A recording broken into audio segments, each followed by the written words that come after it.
Dalam video kali ini, saya akan menyenaraikan pula 12 kata kerja yang murid sekolah rendah mesti tahu untuk membina ayat ataupun menulis karangan. Baik, tanpa membuang masa, kita pergi kepada perkataan yang pertama, iaitu menatang.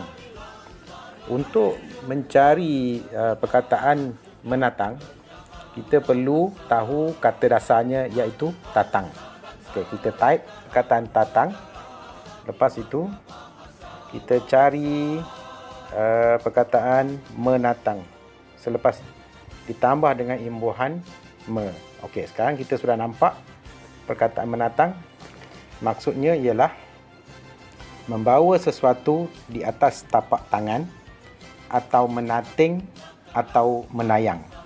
Baik, selalunya menatang ini ialah dilakukan oleh pekerja-pekerja ataupun pelayan-pelayan di restoran semasa membawa minuman yang diletakkan di atas dulang.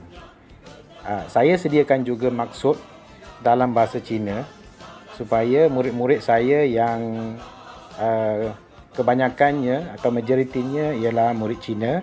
Jadi harap anda akan cepat dan mudah faham maksud perkataan yang saya senaraikan ini. Okey. Seterusnya, perkataan yang kedua ialah menjinjing. Menjinjing, kata dasarnya ialah jinjing. Okey, kita type jinjing. J-I-N-G. Jinjing, ya.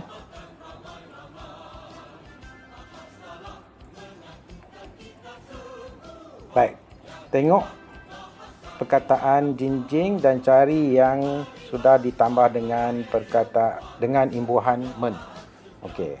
Ya, sekarang ni kita sudah nampak menjinjing maksudnya ialah membawa sesuatu dengan tangan yang terhulur ke bawah. Bukan ke atas, ya, ke bawah. Ataupun menjinjit ataupun membimbit.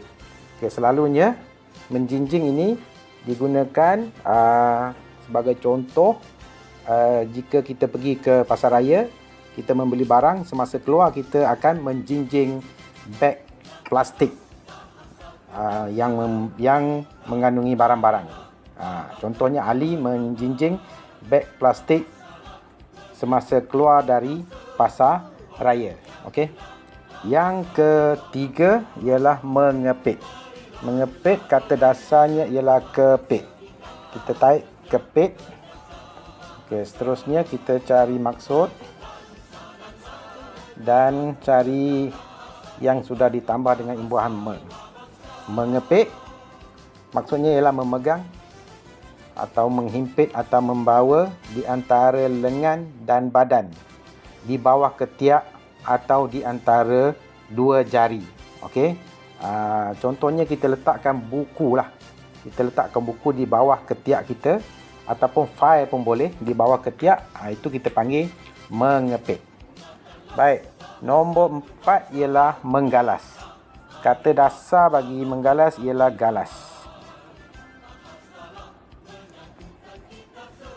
Maksud menggalas ialah, kita cari dulu, ya. Okey.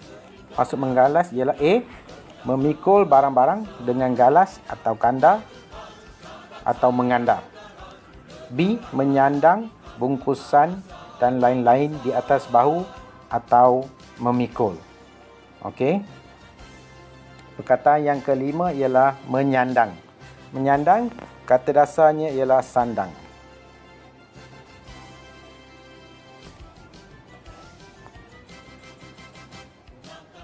Okey, kita tengok maksudnya. Menyandang. Menyandang ialah A, membawa sesuatu dengan tali dan lain-lain yang diselendangkan di bahu. Atau B, memikul atau memanggul. Okey, kalau maksud A tu biasanya ialah membawa beg. Contohnya murid-murid pergi ke sekolah dengan sambil menyandang beg sekolah, ataupun murid-murid berjalan ke sekolah sambil menyandang beg sekolah. Beg sekolah kan ada tali. Okey, perkataan yang ke-6 ialah memikul. Memikul, kata dasarnya ialah pikul. Okey, kita tengok maksudnya. Okey, memikul. A. Membawa barang dengan galas di atas bahu atau menganda atau menggalas. B. Mengangkat atau mengusung. Okey. Biasanya memikul ni digunakan untuk membawa barang-barang yang berat yang kita letakkan di atas bahu. Contohnya membawa seguni beras yang berat dan besar. Okey, perkataan yang ke-7, mengandar. Mengandar, kata dasarnya ialah kandar.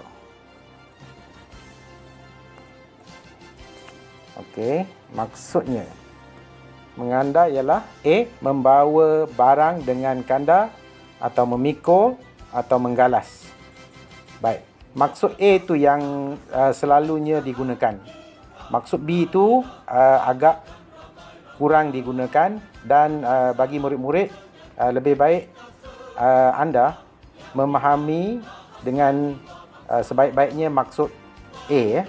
Sebab A tu yang kita selalu gunakan semasa membina ayat. Selalunya mengandar ni digunakan untuk membawa dua barang.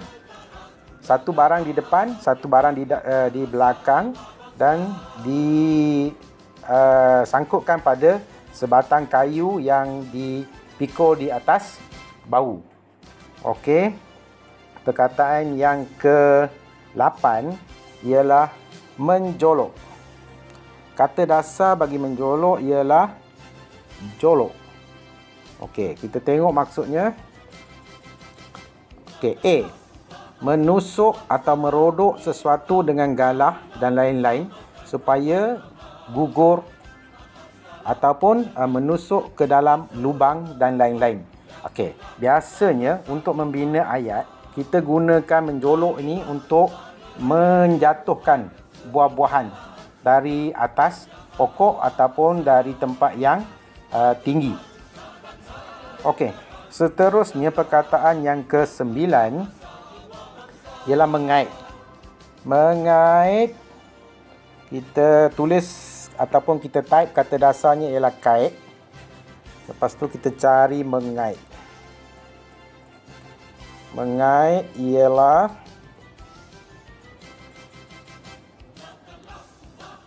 okey, A.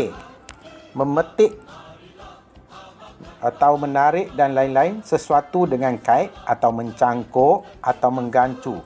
Biasanya kita gunakan perkataan mengait ni untuk mengambil buah-buahan dari atas pokok, tetapi mestilah ada cangkuk di hujung kayu tu ya. Di hujung galah tu mestilah ada cangkuk. Okey, maksud B ialah merajut dengan jarum kait. Yang ni maksud yang lain ya. Ini biasanya digunakan untuk membuat pakaian. Yang selalu kita gunakan ialah maksud A. Seterusnya, nombor 10 ialah memetik. Memetik kata dasarnya ialah petik. Okey. Maksud bagi memetik ialah mengambil buah atau bunga atau pucuk dan lain-lain daripada tangkainya. Okey. Maksud yang A tu yang kita selalu gunakan. Yang penting untuk murid-murid faham. Baik, perkataan yang ke-11 ialah mengeratkan. Kata dasar bagi mengeratkan ialah erat. Okey, seterusnya kita cari mengeratkan. Okey, tengok A ya. Menjadikan genggaman atau ikatan dan lain-lain erat. B. Menjadikan erat atau rapat persahabatan, pertalian dan lain-lain. Jadi, maksud yang selalu kita gunakan ialah B. Murid-murid boleh fokuskan kepada maksud B. Okey. Biasanya mengeratkan ini bersambung dengan perkataan hubungan. Mengeratkan hubungan. Hubungan siapa? Hubungan ahli keluarga atau hubungan mengeratkan hubungan dengan jiran ataupun mengeratkan hubungan dengan kawan. Okey. Perkataan yang terakhir, menghidangkan. Kata dasar bagi menghidangkan ialah hidang. Hidang, ya. Okey. Menghidangkan dia sama maksud dengan berhidang. Sama maksud dengan berhidang. Okey. Maksudnya ialah menyajikan atau menyediakan makanan atau minuman dan lain-lain. Okey. Contohnya kalau kita pergi berkelah.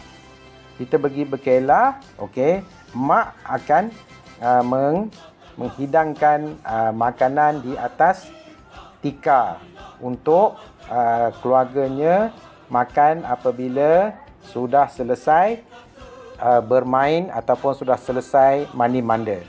Baik, itulah sahaja 12 perkataan ataupun 12 kata kerja yang saya ingin murid-murid tahu supaya murid-murid dapat menulis ataupun membina ayat atau menulis karangan dengan lebih baik. Sekian, terima kasih.